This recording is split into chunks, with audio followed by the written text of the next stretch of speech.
सहना भवतु सहनो भुनक्तु सह वीर्यं करवावहै तेजस्विनावधीतमस्तु मा विद्विषावहै ॐ शान्ति शान्ति शान्तिः सहनो भुनक्तु सहना सह वीर्यं करवावहै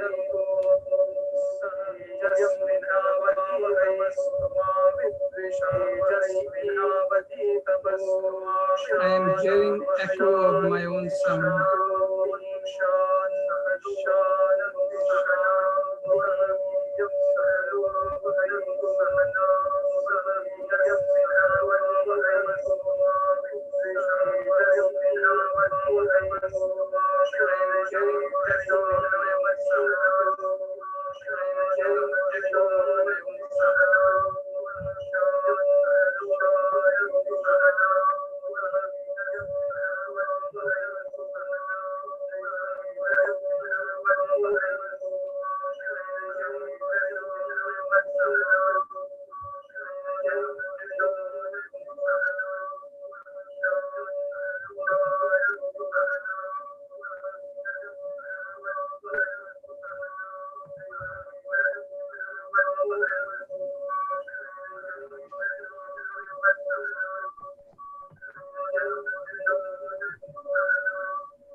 Give you back the host as soon as it starts.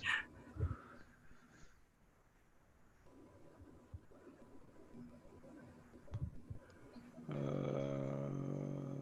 are you?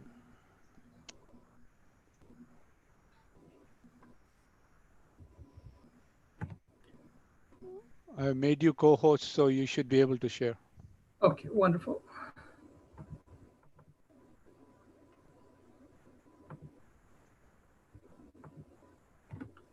Okay, Hari Om.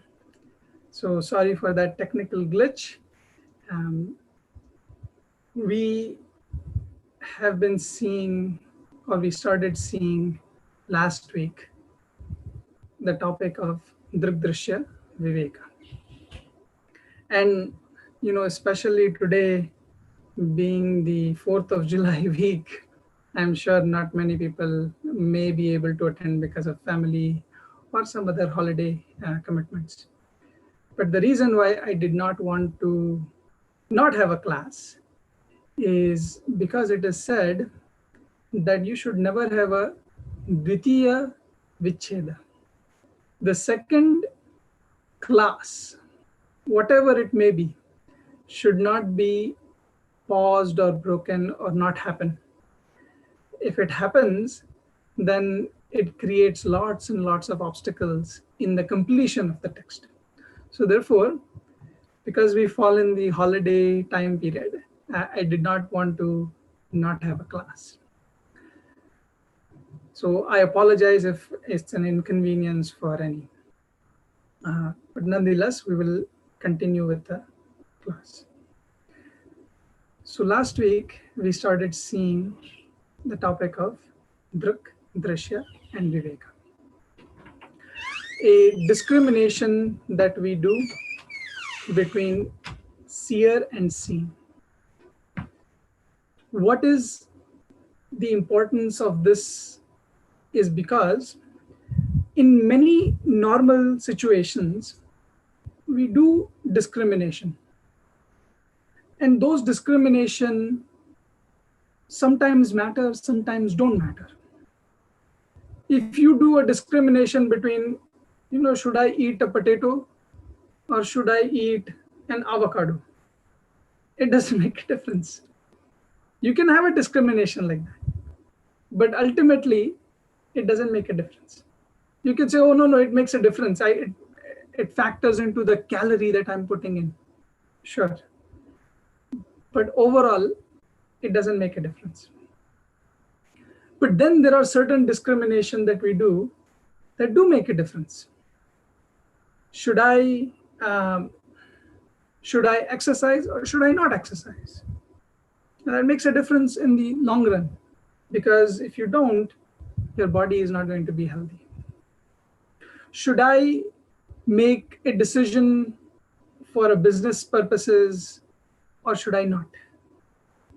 That makes a difference, because then it will determine how your progress in material uh, profession will be. So that discrimination is useful. But above all of these discrimination, the biggest discrimination that we have to make is between what is called as a seer and seen. And if we don't make this discrimination all the time, not even sometimes, all the time, the result is sorrow. The result is problems. Because right now, we have intertwined the seer and the seen. We have combined them, and we think that what is the seen is actually the seer. And this causes a lot of grief, a lot of suffering. And that is not my goal in life. Therefore, I have to do a discrimination. So, first shloka of this text gives what is called as a vastu sangraha vakya or sangraha vakya, a statement made in a summary statement, you can say. And the summary statement basically is saying that rupam drishyam, a form is seen and eyes are the seer. Lochanam druk, eyes are the seer. Tad drishyam, then the lochanam, the eyes become seen. And druktu manasam, and the seer becomes the mind. Then drishyadivrittayah, all the thoughts, modification, they are all also seen. So who is seeing them? Then says Sakshi. Drishyadivrittaya Sakshi. But who am I? Drugeva. I am the Druk, I am the seer alone, and not the seen. Natu drishyate. So all of them are seen, but this final seer does never get seen, is never seen. Therefore, natu drishyate. So 2 points that come out from this. One is seer and seen are different. Seer cannot be the seen. Well, you say, how is that? Eyes are, or the senses are seen also and seer also. Not at the same time. When the eye is a seer, it is only doing that job of seer. When it gets seen by the mind, it has become known. So at a point in time, they are not two. Their role is a little different. So seer and seen are different.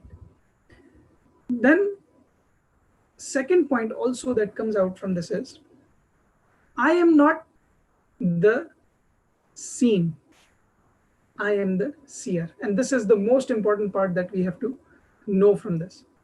I am not the seen, I am the seer. And this point becomes clear down the road when the elaboration of the shloka has been done. And we will see that how it happens.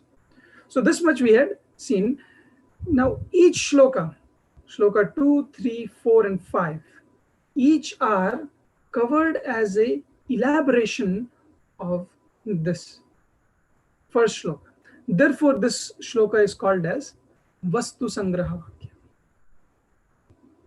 And we also mentioned that normally when someone begins a text, they begin a text with some kind of invocation, some kind of blessing.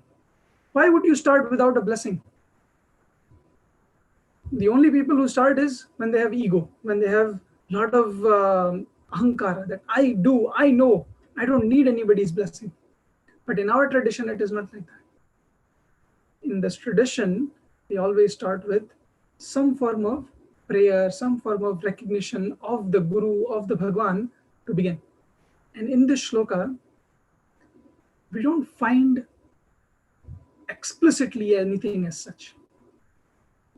There is no mention of a Guru to whom a prayer is done. There is no mention of Bhagwan to whom a prayer is done. No seeking of blessings. But there is one word, and that is Sakshi.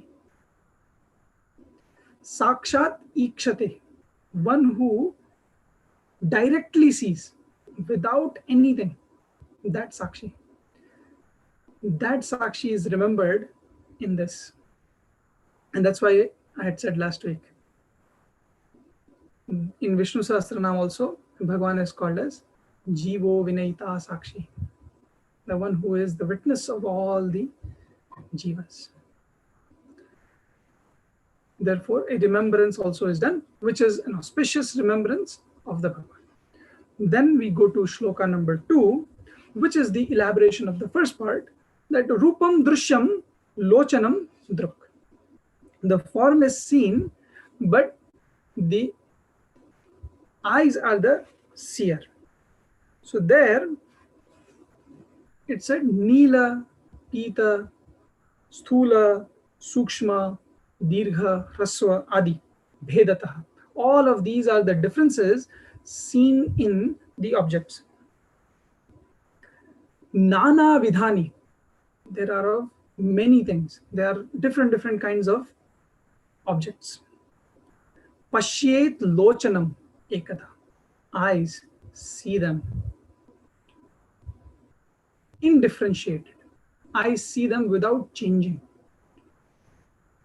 So one thing again from this becomes clear is that seen objects are many. Nana. Nana in some language means father or grandfather. But here, Nana means many. So objects or the seen will always be many, and the seer will always be one. In relative terms. So when the eye see eye is one, objects seen are many. At the same time, I'm seeing the laptop, and I am seeing the wall, I am seeing myself, I'm seeing everybody. So like that, many objects are seen. I don't feel like there is a different eye seeing different object. That's the point. So seen are many and seer is one. And another point mentioned in this is ekadha. When eyes see, the eyes see without itself changing. When I see a color blue, eyes don't become blue in order for it to change to blue, in order for it to perceive blueness. This is a common law that anytime we perceive a change, the perceiver has to be changeless. Then only changing will be observed. If you yourself are changing, then the change will never be observed. And that there's a very classic example of this. You may know in India or even here, when you're traveling on a train, you're going and your attention is always on the window. All of a sudden another train comes by. You see the train is going fast, and it comes and matches the same speed as your car, as your train. And that moment itself, it seems like, is that train going or am I going? Or are we both stopped? And then sometime it goes slow and it makes you think you are going slow. Or no, it makes you think you're going fast. And if it goes fast, it makes you think you're going slow. So the point is that when that observation happens, if both are changing at the same speed, you never observe the change. Therefore, when the eyes perceive the Nila, Pita, Sthula, Sukshma, Nila, Pita, blue, uh, yellow, gross, subtle. Again, when eyes see subtle, doesn't mean that it is it is not there. By subtle me means small things. In size, it is very small, but eyes are only seeing it. It is perceivable through our senses. Similarly, tall, short, all of that. In this way, the eyes see. Then the next shloka was taken is of the mind seeing the eyes. And there it said, Andhya Mandhya Patutveshu. Andhya, blindness, Mandhya, dullness in the senses of perception, Patutva, sharpness, very strong.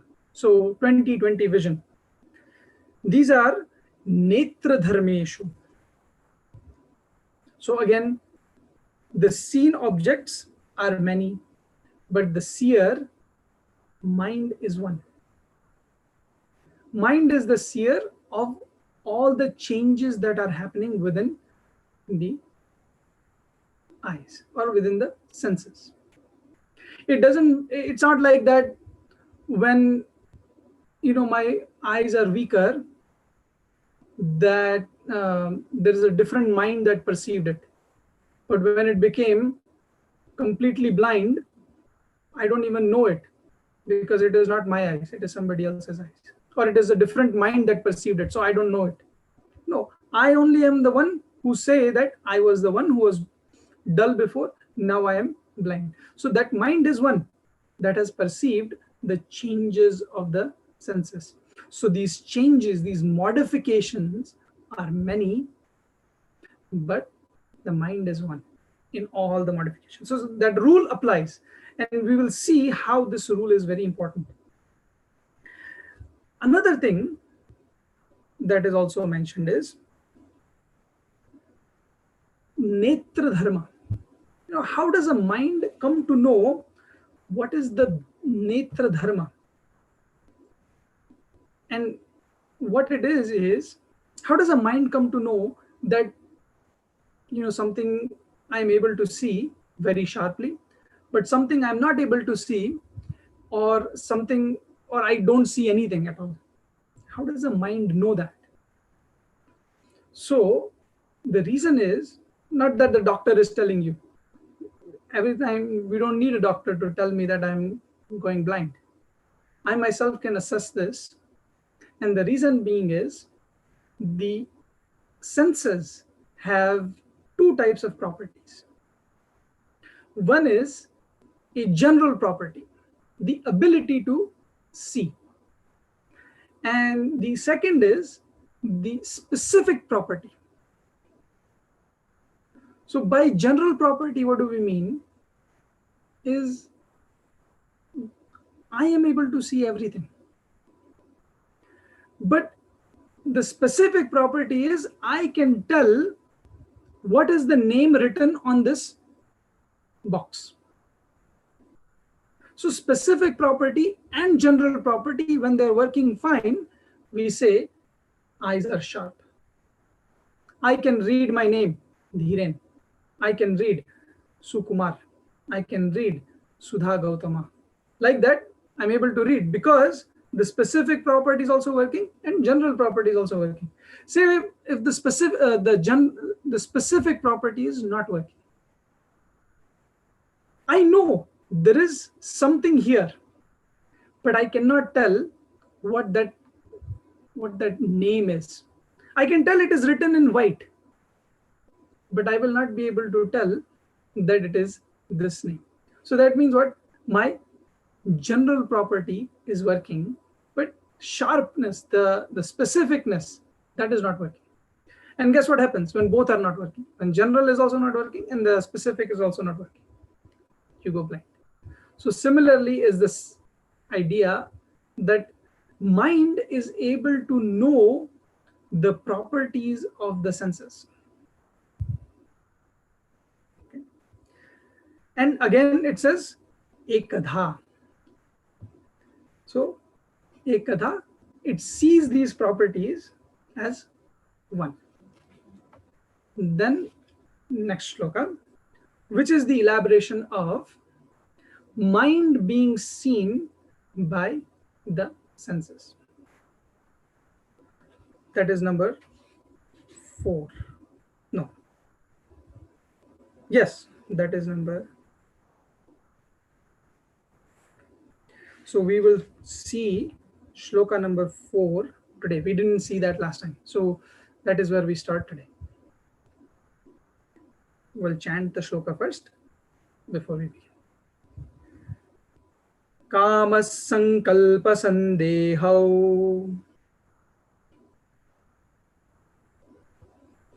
श्रद्धा श्रद्धे धृतितरे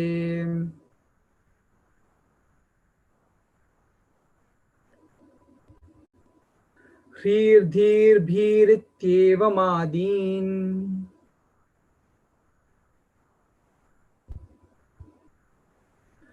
भासयत्येकधाचितिः.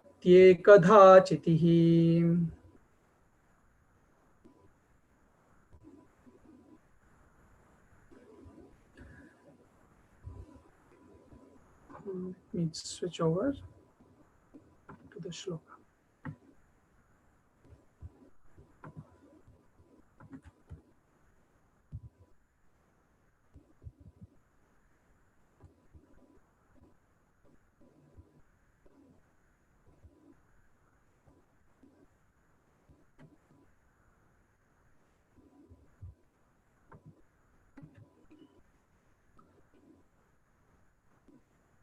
So what is mind? It's explained that mind is kamaha. Kama, desires. Then sankalpaha. Sankalpaha means a decision made. Like how when we do puja, we make a sankalpa. This is what I'm doing the puja for. So sankalpaha. Then sandeha, doubts. I am not clear about my knowledge. I'm not clear about what needs to happen. Sandeha. Shraddha, faith. The belief that this is true, belief that this has to come out this way. Ashraddha, not having faith, the opposite. Dhritihi. Dhritihi also is kind of a decision, but here it is in a way of a fortitude. Fortitude means the idea that I will certainly do this. And how it is different from sankalpa is that sankalpa you are making to begin something. But as you begin something, if problems come, if difficulties come, dhriti is what makes us continue. No matter what happens, I am going to say I will continue. I have a project due, and project is due next week. 4th of July weekend came. I cannot spend my time that way. I have to finish it because the project deadline is there. So I use that fortitude to finish what is necessary. So this is what is meant as dhriti. Sankalpa is I decided I want to finish or I want to take on this task, take on this journey. So in this way, sankalpa and dhriti are different. Itare. Itare means the opposite of dhriti, which is not having a fortitude, just fickle-minded. Whatever happens, happens. Just let it go, like that. Hrihi. Hrihi means shyness, the timidness. Dhihi, intelligence, understanding. And bhihi, fear. Iti evam adim. In this way, all of these bhasayati. Bhasayati makes it shine ekadha. This in one go without changing. What? Chitihi. The same Sakshi which was mentioned in the first shloka, that Sakshi is here explained as Chitihi. Chitihi means consciousness. So the consciousness is the one that is the seer of the mind, of all the thoughts that happen in our mind. Whenever we have the experiences in our mind, there is a light of consciousness that is making me become aware of this. So again, the same principles that were mentioned before are applying. Thoughts are many, but the I who is seeing the thought is one. And now what happens is we can easily tell the difference when I say that I am not the object. There's a thinking like that people, there are people who think that I am the object. So whatever happens to the object, they feel very sorrowful, they feel very troubled. That is what is called as the materialist buddhi, charvaka. They have a thinking philosophy like that. Then those who have evolved a little bit, they go and they say, I am nothing but the body, I'm nothing but the senses. Like that they go. Then there is another thinking that says, no, I am not the body, I am the mind. And this is where a common thinking stops and goes to an understanding that I am the mind. We can easily relate and say, I am not the senses, because I know that they are not the real I. But when it comes to mind, that's when we get confused. That's when we're not sure, am I really the mind or am I something other than the mind? So here this explanation is providing that when the mind is there, who is knowing all the thoughts? When kama comes, when desire comes within us, who is it that is knowing the desires? It is me only. And that's why many times it has also presented the opposite of it. Shraddha comes, faith comes, it is I. When faith is not there, that is also I. The I is the same in all of them. It doesn't change. The thoughts change, the mind changes, but me in all of them is the same. Therefore, this consciousness is the light which makes the awareness possible of all our thoughts. And it also makes it possible for no awareness at all. So, like how in waking state, we are able to know all the things that we perceive through our senses, obviously. We are all in waking state right now. At least I hope. That you're able to perceive what is being said. So your senses are working and giving you a response, giving you an understanding. When you go to deep sleep state, again, the senses are not there, but the mind is there. Your senses are not working, but your mind is working. So that means what? It means that your senses are no longer perceiving something. Your mind is able to recollect all the past experience to make you become aware of your thoughts. So if at this time we start daydreaming, that means we have already gone to deep sleep state. Deep sleep state does not mean that you actually have to be in the deep sleep state. Meaning, sorry, not deep sleep, dream. It doesn't mean that you actually are sleeping and dreaming. So the point is that you could be not perceiving what is there in this world, and that is your deep sleep state. Oh, sorry, dream state. So in there, the senses are not there, mind is there. But when you go to deep sleep state, mind is also not there. But yet the experience is there. I am. I was present last night because I experienced a good sleep in the morning. I experienced that I had a very nice baby-like sleep. That is the idea, that when I say I experienced it, that means I had to be there. How can one who had a memory be different from the one who is having the experience?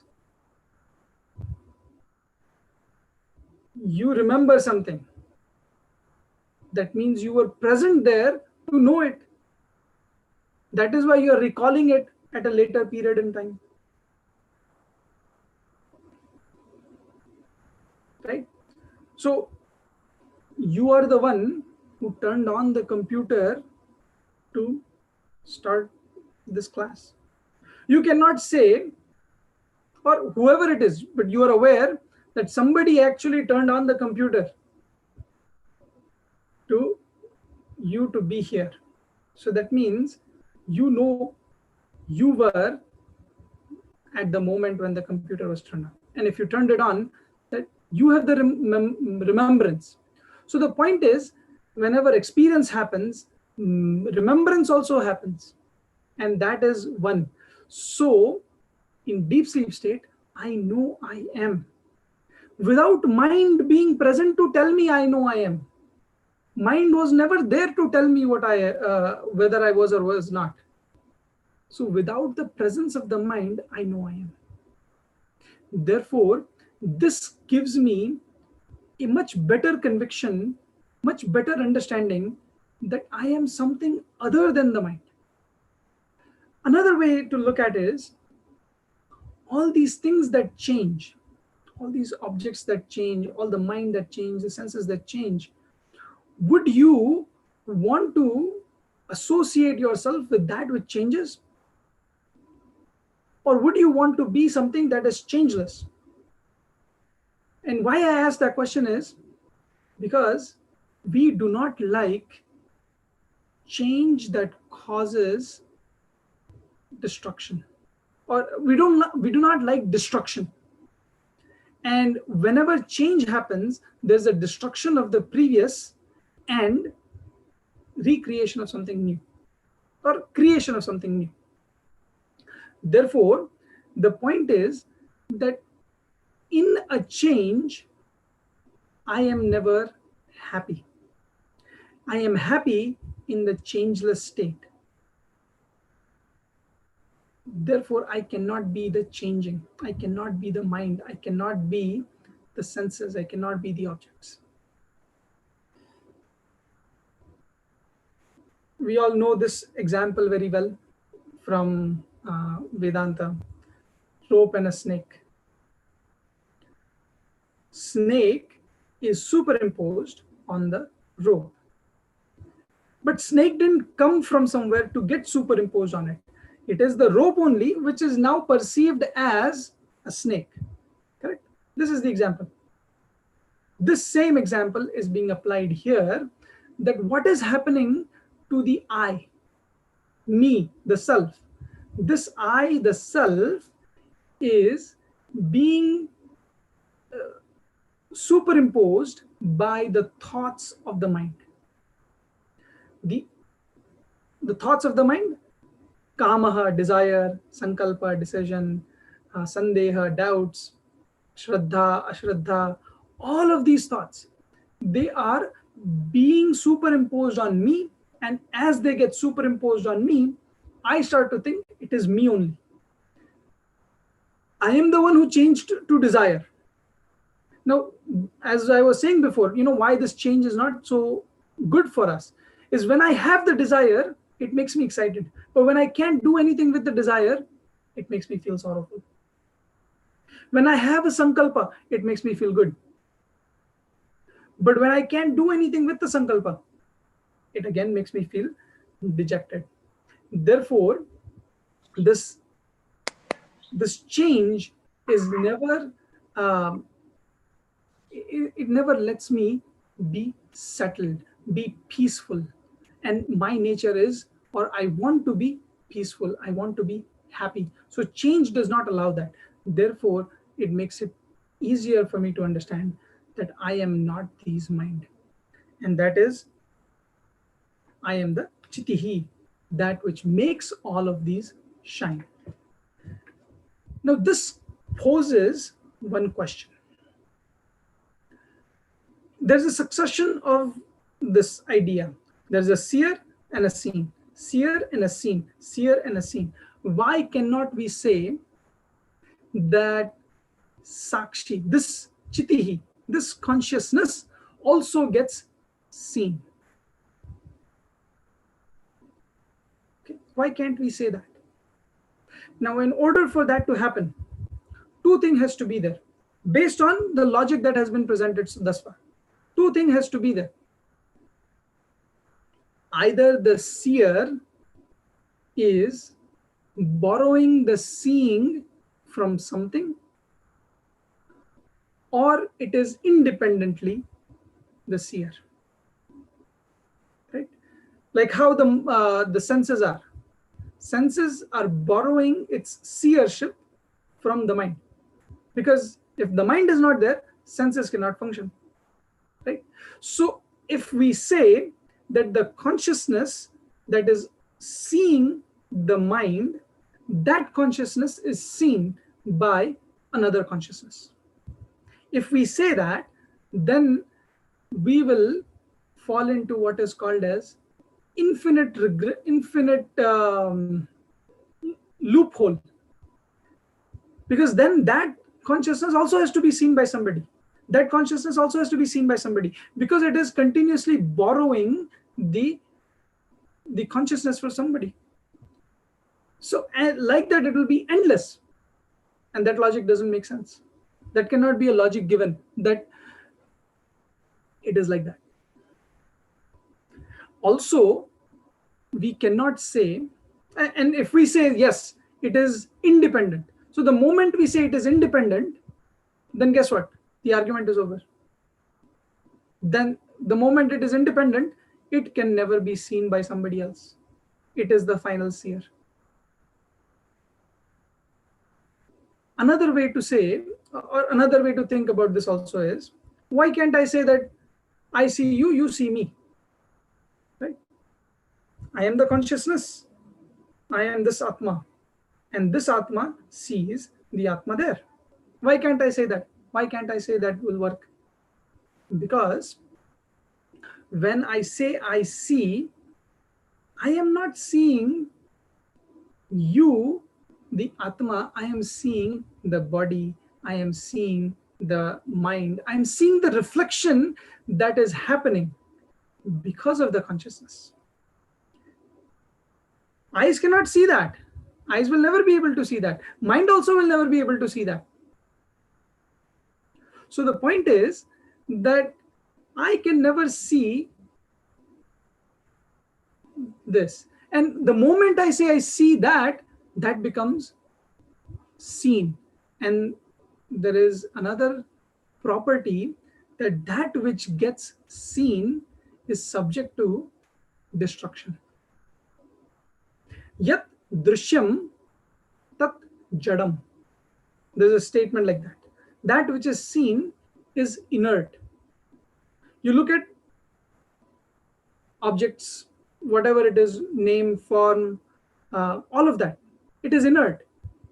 And in our spirituality, or in Vedanta, we say inert is not something that just sits. That is not the property of inertness. Inert means that which cannot shine on its own. That is what is called as inert. That which does not have the ability to shine on its own. It can borrow the ability to shine from somebody else. Like a car. We call it as automobile, but it is not automobile. You require gas for it to go somewhere. And even that is not enough. You require somebody inside to drive in order for it to go.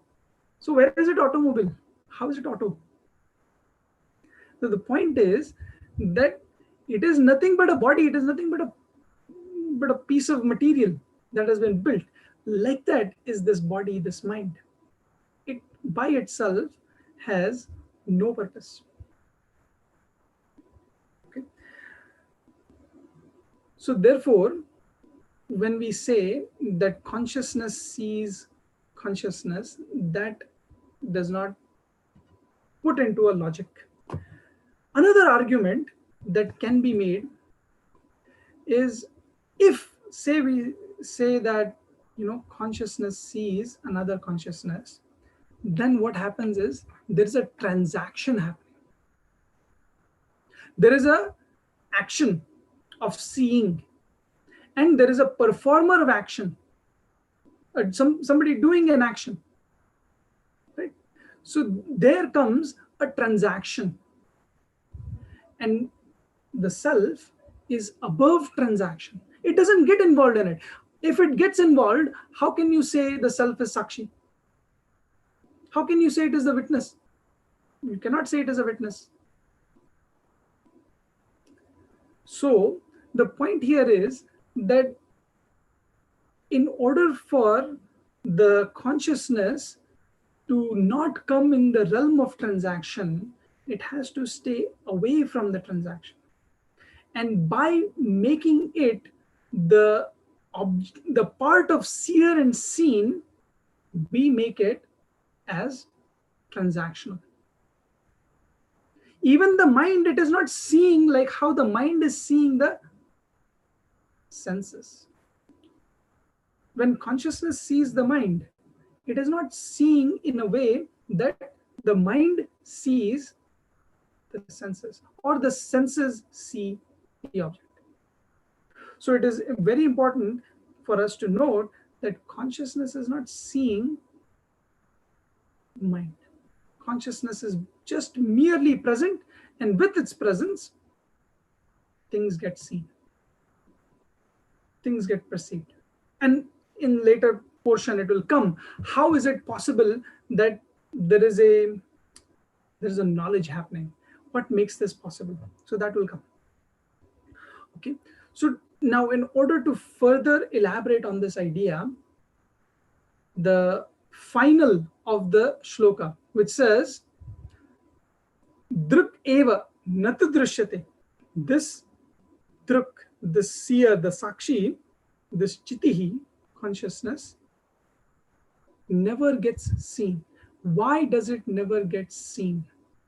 To make us understand this idea is the next shloka. So let us go to shloka number 5. Now, we will not complete the shloka. We'll just see the meaning of it, because I would like to elaborate a little more on this before we move forward. But let us chant. Nodeti nastametyesha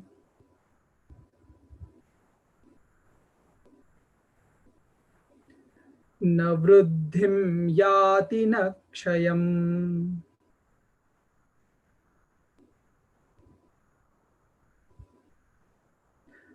swayam vibhatyathaanyani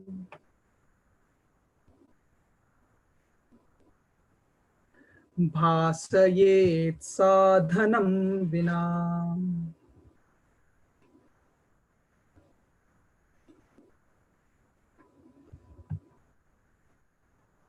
The meaning, na udeti, it does not arise. What does not arise? This consciousness. The consciousness doesn't have a birth. Similarly, na astam eti. Eti means goes or does not set. Set means destroy, doesn't die. So this consciousness has no birth and has no death. Na vriddhim yati also does not grow. Vriddha means to grow, to mature. That is the point. So it doesn't go through that. Na kshayam, and also does not decay, does not die. This change that we find, the that are called shadvikaras, 6 types of modifications found. Asti, jati, vardhate, viparinamate, apakshiyate, and vinashyati. These are like the 6 vikaras known. So these changes are not there in this consciousness. Why? Swayam vibhati. Because it shines on its own. It doesn't require something else to make it shine. And when it shines, yatha anyani bhasayet, and it makes the others also shine. So it shines and it makes something else also shine. So does it require some tools, like how the senses, how the mind requires the support of consciousness to make it shine? Does it require something else? It says no. Sadhanam vina, without any instrument, it shines. So it doesn't take anything from something to make something else shine and to make itself also shine. So consciousness is the ultimate seer, the ultimate knowledge, and therefore it shines on its own. This requires a little more elaboration. And before we continue, I want to just stop here and see if there are any questions. And I see there was one hand raised. So we'll go through questions today and then we'll finish. Yes, Rinkuji, you have a question? Hari Om Dhiren. Hari Om. Yes, I have a question. I have a question about the deep sleep state.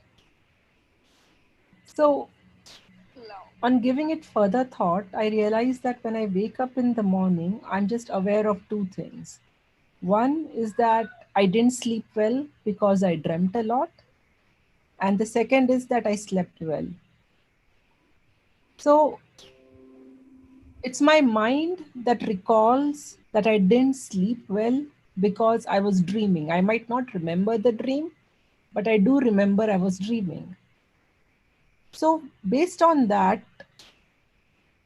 why is it wrong to conclude that if my mind remembers that I didn't sleep well because I dreamt, then my mind by analysis will know that I slept well because I didn't dream, because I don't remember dreaming. Okay. So, So, so I'm a little confused. I mean, I'm confused with this example. On the other hand, I understand that there is something in me that can see my thoughts, and that something that can see my thought is not a thought, you know. So so can you explain this deep sleep state, and why do we conclude that it's the consciousness? Why can't we conclude that it's the mind which knows it slept, which knows that it slept well, or the body BMI slept well because it doesn't remember, it knows that it didn't dream.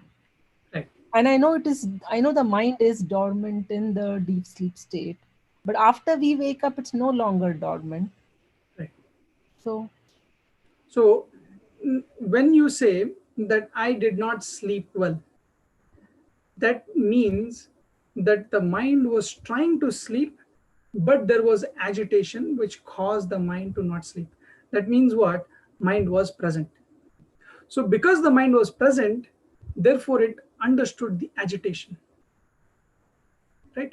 The fact that I get a good sleep itself tells me that mind was not there, because wherever mind is, agitation is.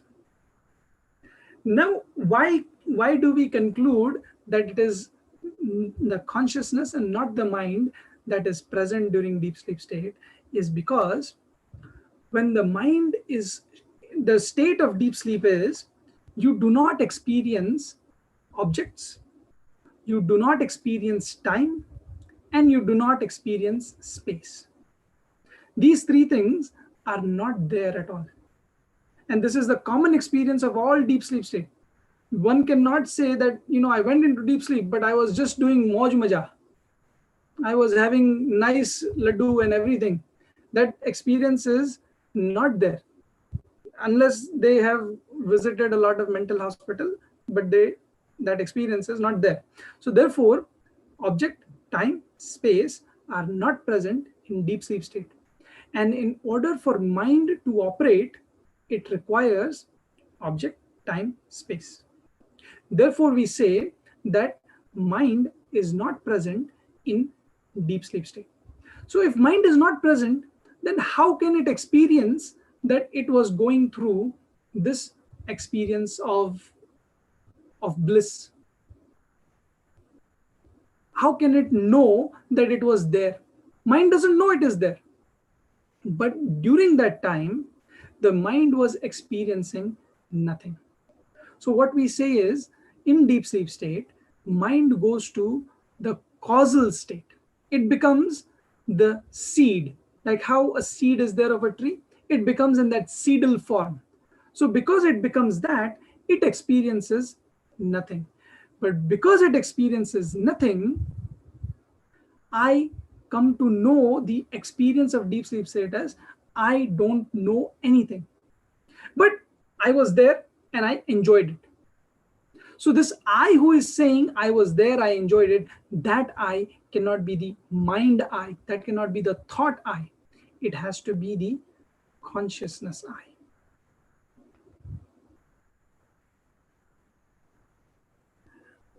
There is one very subtle thought, but for this you have to kind of look at the screen, okay? Do you see this area, this general area? Okay. In this general area, do you see a light? Don't look at this. Don't look at this. Before that, in the space here, do you see a light? Well, I don't see a source of light, but I can see you. So there should no. Source is not fine. If the fact that you said you see me, that means light has to be present. Yes. Without the light, you cannot see me. You don't see me anymore. Yeah. Right? So the fact is that you are seeing me, light is present. In this area, do you see a light present? That's why question. Yes. Not at this, just in this general area, this space. Well, I can see the space, so there must be light. I mean, I can't see light. You are intuitively thinking that there has to be a light. You're not able to feel lighted. Yes, it's lit, so it's. Yes, so you know the light is present. You know the presence of it. Okay, now do you see the light? It's bouncing off the palm. You cannot see my hand. You cannot see my hand if there is no light. Yeah. So the fact that you see my hand also tells you that you are seeing the light. Correct? Yeah. So the waking and dream state is like that. Okay, now you see a light bounced off. So different objects come in the midst of the light, which makes us become aware of those objects. Yeah. Mind is another object, and it comes in the purview of consciousness. And because it comes into the light of this consciousness, we are able to know. But now in deep sleep state, it is like that blank space. There's nothing here, but light is there. So because there is nothing here, mind's experiences, there is nothing. Mind's experiences, there is nothing here. But the light's experiences, I am there. Obviously, the light cannot voice it because it's an inert light. But the point is that light is there. similarly is me, the consciousness that is present in all state. And it proves because in deep sleep state, mind not being present, I know I am there.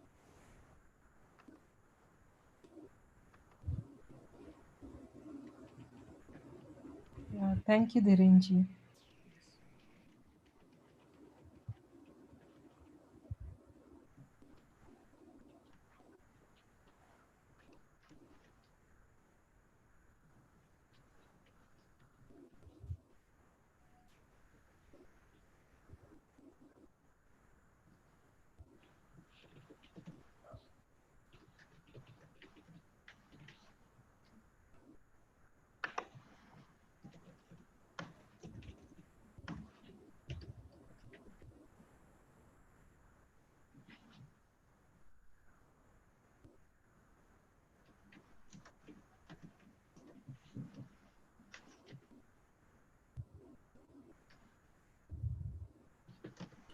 If anyone has any other questions, then we can see that.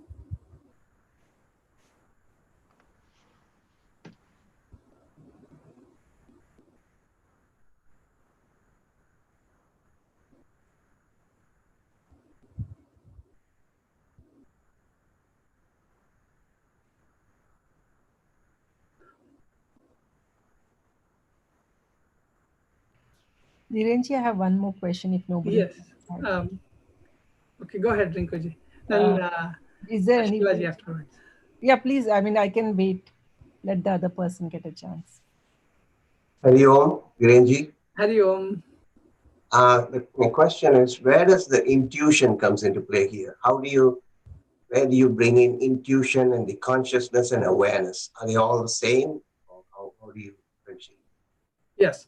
So the intuition is a thought of our intellect. And this intuition is very important for us to jump to see the light without actually without seeing it through our eyes or our mind. This is just in the case of light. But when we talk about knowing the consciousness, the intuition is allowing us to become convinced by these logic that I am this consciousness. I cannot be other than this consciousness. And this intuition is my developed intellect. Through the practice of Shravan, through the practice of Manan, through the practice of Nididhyasan, it has developed.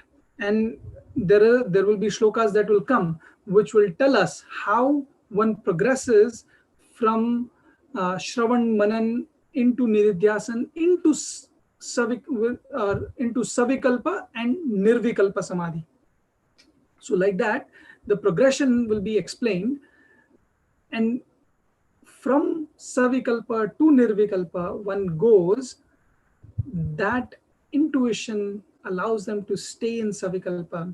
Once you drop the intuition, you are forwarded into Nirvikalpa Samadhi. So the play of intuition is making us now become convinced about this thought that I am Brahman. See eye to eye with what the Shastra is saying. And then we know how Gurudev says, right? First, we understand what the Shastra is saying, and then stand under the umbrella of the Shastra. So this intuition is allowing us to understand what is my nature. Once we understood it, once we become convinced, then I will see it. I will see it means I will not, the ego will not see it. The ego cannot force to see it. It happens through Guru Krupa, it happens through Ishwara Krupa, that one goes from Savikalpa to Nirvikalpa. So, Dhirenji, Thank you. Is intuition is beyond logic? Absolutely. Oh, no. Not under logic. The intuition is strengthened or has become, has the basis of logic. You cannot have an intuition without actually something. It's not like if you say you have a sixth sense, that sixth sense is developed based on some capabilities. It just doesn't happen, because in order for you to see that, you have to develop that subtle thinking. So it's beyond logic. It comes after logic. Yes, it comes after logic. It's beyond logic. That's what I said. Beyond Okay, logic. okay. Yes. It is above logic. If logic stops that one, then intuition sets in, and intuition tells you even something is not logical. Then you think that's intuition, takes you to intuition. Yes. Logic stops at one point. Correct. And then go beyond logic, then intuition is something other sense, other than sixth sense, I would say. Yes, I agree. Yes. So what's the difference between consciousness and awareness? Are they the same? Same, yeah. It depends on how they get used. With normal usage of consciousness is that consciousness is the light, the knowledge, which is the source of, or the essence of knowledge. And sometimes awareness means that you know something as whatever that is. So knowing the object, knowing the place, knowing the things, all of those things, or knowing a person, excuse me. So that becomes awareness, that you are aware. So it also depends on how it gets used. Sometimes it gets intermingled with something. Okay, so hold off on all our questions for next time, and we will come next week with the next shloka, number 5. Okay. Om